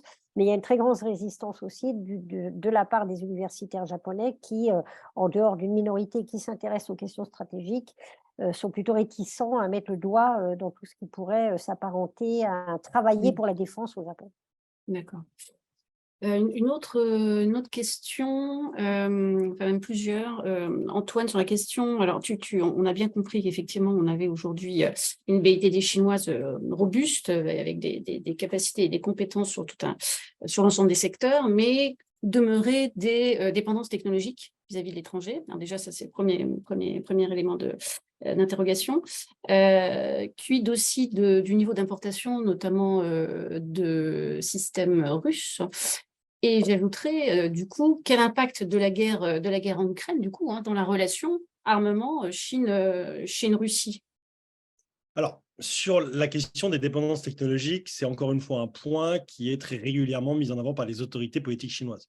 Donc, oui, on a à la fois, en même temps, un discours très victorieux qui met en avant les progrès technologiques, etc., chinois, des innovations proprement chinoises. C'est toute la communication autour du C919, par exemple, alors même que bon, le C919 n'est pas un avion proprement chinois, et qu'une grande partie des équipements et des technologies utilisées sur le C919 ne sont pas des technologies et ne viennent pas non plus de l'équipementier chinois. En tout cas, il y a à la fois ce discours très techno-nationaliste et en même temps la reconnaissance officielle, même si les articles de presse ne sont pas sur ce sujet, sur les goulets d'étranglement, sur la difficulté pour la Chine, y compris en recherche fondamentale, d'arriver au niveau des États-Unis, et sur la nécessité d'être de plus en plus autonome pour une raison simple, c'est que les Chinois ont parfaitement conscience que l'accès et la captation de façon licite ou illicite de technologies à l'étranger est déjà beaucoup plus compliqué aujourd'hui qu'elle ne l'était il y a 5 ans et va l'être encore plus. On a une fermeture, pour être très simple, des marchés anglo-saxons dans ce domaine-là. Les Japonais ont fait leur boulot, entre guillemets, auparavant. On peut dire que les Japonais, dans ce secteur, sont peut-être plus à la pointe que les Anglo-Saxons et que les Européens du continent, mais que la Chine considère aujourd'hui que l'Europe continentale, c'est en quelque sorte le ventre mou, et que c'est dans ces pays-là, notamment en France, en Allemagne, etc., qu'il faut aller capter le plus vite possible des technologies avant que ces pays ne se ferment dans les années à venir sur le modèle américain. Encore une fois, ce n'est pas une remise en cause de l'ensemble des coopérations scientifiques, et de celles qui sont considérées soit dans les secteurs à double usage, soit quand les utilisateurs finaux, si on arrive à les identifier, et c'est ça le défi en Europe, font que ces coopérations sont soit dévitalisées, soit tout simplement arrêtées. Sur la question de la Russie, c'est très important, puisque on a ces dernières années certains équipements, certaines technologies russes qui n'étaient pas transférées vers la Chine, avec un refus du côté des autorités russes de transférer ces équipements et ces technologies. Ces choses-là pourraient changer, parce que l'asymétrie croissante entre la Russie et la Chine en faveur de la Chine donne des moyens de pression supplémentaires du point de vue de Pékin. La Russie, pour des raisons purement économiques, pourrait être tentée d'accepter ce type de transfert des technologies, et qu'on soit en matière d'alerte avancée, en matière spatiale, voire même en matière de production de matières fissiles. On le voit aujourd'hui avec des accords sur des transferts de surgénérateurs. Il pourrait y avoir désormais, non pas des transferts de technologies russes, c'est le cas depuis quasiment 30 ans, mais des transferts de certaines technologies de pointe qui, pour l'instant, n'étaient pas transférées à la Chine. Et donc également en matière de motorisation, notamment aéronautique et autres, là, il peut y avoir une inquiétude sur les conséquences directes de la guerre en Ukraine, mais sur une participation, par contre, de la BIT des Chinoises à la guerre en Ukraine et à l'effort de guerre. Là, moi, je suis extrêmement prudent et extrêmement sceptique, contrairement à ce qui était annoncé, par exemple, en février, où on avait l'impression que 2 jours après, les Chinois allaient livrer massivement des armes à la Russie.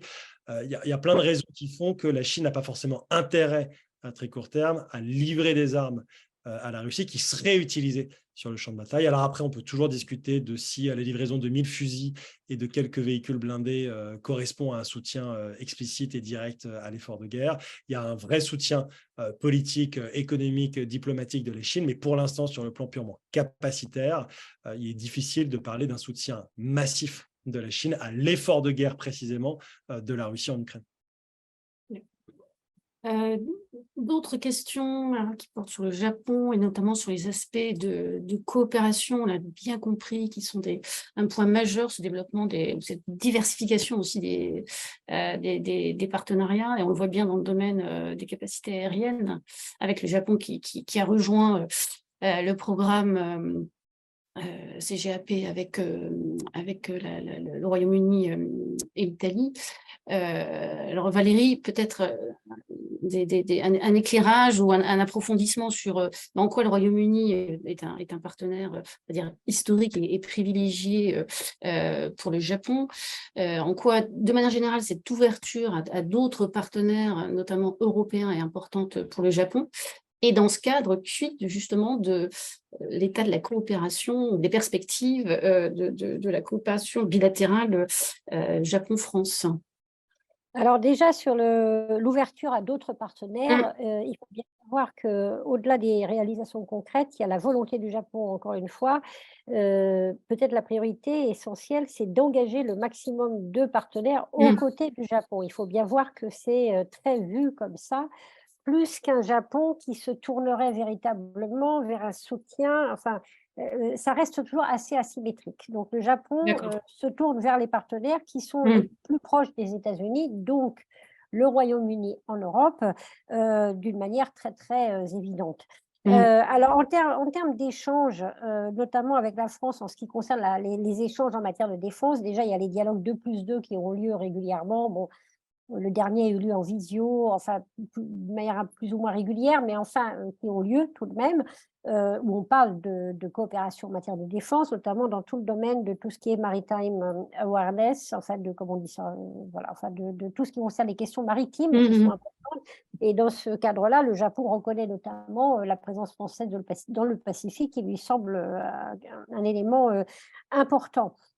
On a signé aussi ces accords qui permettent des échanges militaires plus tardivement que le Royaume-Uni, mais on a signé. En revanche, on est toujours en discussion sur tout ce qui est échange logistique RAA. On a commencé la discussion en 2020, ça n'a toujours pas abouti pour le moment, alors que dans le même temps, le Japon a signé le même type d'accord avec l'Australie et avec, on voit toujours ce tropisme encore une fois, et le Royaume-Uni. En ce qui concerne les coopérations concrètes sur des programmes de défense, les choses sont claires. Avec le Japon, avec le Royaume-Uni, il y a au jour d'aujourd'hui des projets qui se prolongent, et il y en a 6. Il y en a un sur tout ce qui est protection, matériel de protection biologique et chimique. Il y en a un sur les missiles air-air. Il y en a un sur les moteurs d'avion, qui est aussi lié avec ce programme d'avion, mais qui est plus ancien. Il y en a un sur les systèmes de transmission, et il y a ce fameux sur l'avion du futur dont on a parlé. Avec la France, il y a un programme qui continue, mais qui est une étude de Faisabilité. faisabilité. Je perds le français. Faisabilité, possible, potentiel sur les systèmes anti-mines. Voilà, c'est le seul qui se prolonge poussivement, mais qui pour le moment est au stade des études et qui n'est pas concrètement, qui n'a pas débouché concrètement. Voilà, c'est le seul qu'on ait actuellement avec le Japon. Donc, ça montre bien, évidemment, la différence. Alors, il y a beaucoup de discours aussi sur travailler en commun sur les développements capacitaires dans d'autres pays, par exemple en Asie du Sud-Est, ce genre de choses. Ça reste, on voit que pour le moment, on n'en est pas à un niveau égal. Ce que je rappelle toujours à mes interlocuteurs au Japon, c'est que, en dépit du fait que la France est un des pays européens qui soit à la fois une vraie puissance militaire, mais ça, le Royaume-Uni aussi, mais qui soit aussi véritablement engagé dans l'Indo-Pacifique, à la fois pour des raisons territoriales de souveraineté, mais aussi d'une manière très active avec l'activité notamment de la marine française, donc, qui est très présente. Donc, en fait, en dépit de tout ça, même si les Japonais vont reconnaître le rôle, le poids de la France dans la région, le partenaire principal pour le moment, ça reste en Europe, le Royaume-Uni. Et surtout, pour ce fameux projet d'avion du futur, initialement, les Japonais avaient à nouveau proposé à Lockheed Martin d'être le partenaire américain, et les États-Unis ont renouvelé leur refus, encore une fois, de transmettre, mais ont accepté que le Japon se tourne vers leur allié principal en Europe, c'est-à-dire le Royaume-Uni. Avec l'aval des États-Unis. Un programme soutenu Voilà. par les Américains, donc avoir sa Voilà. concrétisation, notamment en termes des transferts de Voilà. transferts de Je technologie. pense qu'un programme identique avec la France serait, enfin, c'était difficilement envisageable. D'accord. Et du coup… Il y avait aussi, juste pour être Oui. honnête, il y avait aussi une question de timing. C'est-à-dire qu'apparemment, enfin, je ne suis pas du tout spécialiste du programme de défense au Royaume-Uni, mais le timing en termes de renouvellement correspond avec celui du Japon. Et donc, il y avait aussi cette concordance des temps entre les programmes britanniques et japonais sur un nouvel avion qui devait remplacer le F2. Et donc, ça a joué également. Enfin, en tout cas, on comprend que parmi les motivations japonaises, c'est cette volonté de retrouver une certaine maîtrise technologique en fait dans le domaine Oui, mais enfin, militaire en fait. ça ne concerne que les appareils. Alors eux, alors quand on discute d'une manière un peu plus approfondie avec certains Japonais, les choses apparaissent comme eux vont vous expliquer que ce que veut le Royaume-Uni dans ce partenariat, c'est le budget, c'est le soutien économique du Japon, en fait. C'est le fait de pouvoir accomplir, enfin de mettre en œuvre leurs projets grâce à cette coopération, y compris en matière financière avec le Japon. Et donc, et également avec cet élément export qui, pour le moment, n'est pas résolu. Les Japonais, eux, ce qu'ils veulent, c'est maîtriser les technologies et se doter enfin de leur propre avion avec leur propre moteur, notamment. Mais après, le reste, la rentabilité, l'export, etc., ça les intéresse beaucoup moins. On verra comment les choses évolueront. Oui. Effectivement, pour le Royaume-Uni, c'est plutôt ça l'objectif aussi, c'est l'export en fait. Voilà, exactement. Mais là, ça risque de poser des problèmes puisque les Japonais veulent conserver l'autorisation d'exportation et que pour le moment, ils n'exportent pas d'armes létales. Donc, d'accord. on a une guerre. Alors, les Américains, les Britanniques disent pas grave, nous on fera les armes, les Japonais ils font la carlingue et les moteurs, enfin ils se débrouillent. Et donc on dira que c'est pas japonais. Mais bon. C'est les acrobaties de ce type qui sont loin d'être. Puis de côté coréen, justement, des répercussions ou des réactions suite à cette annonce de ce programme trilatéral dans le domaine des avions de combat de future génération. Je ne sais pas, Antoine ou Kevin. Alors, sur la partie industrielle, la Corée du Sud avait déjà lancé son propre programme sous maîtrise nationale, qui est KAI. Et pareil, ce programme, en fait, comme pour les programmes T-50 ou F-50, s'inscrivait dans le cadre des offsets qui allaient être négociés avec l'acquisition d'un avion de combat étranger. À l'époque, c'était le F-16. Là, c'est l'acquisition du F-35 au prix de Lockheed Martin, qui devait conduire à des offsets qui serviraient le futur programme sous maîtrise nationale, le KFX, maintenant qui est le KF-21. Lockheed Martin avait accepté ce deal qui a été remis en cause par le Congrès américain, qui a refusé d'exporter plusieurs technologies clés, notamment sur les systèmes de guerre électronique, systèmes à radar.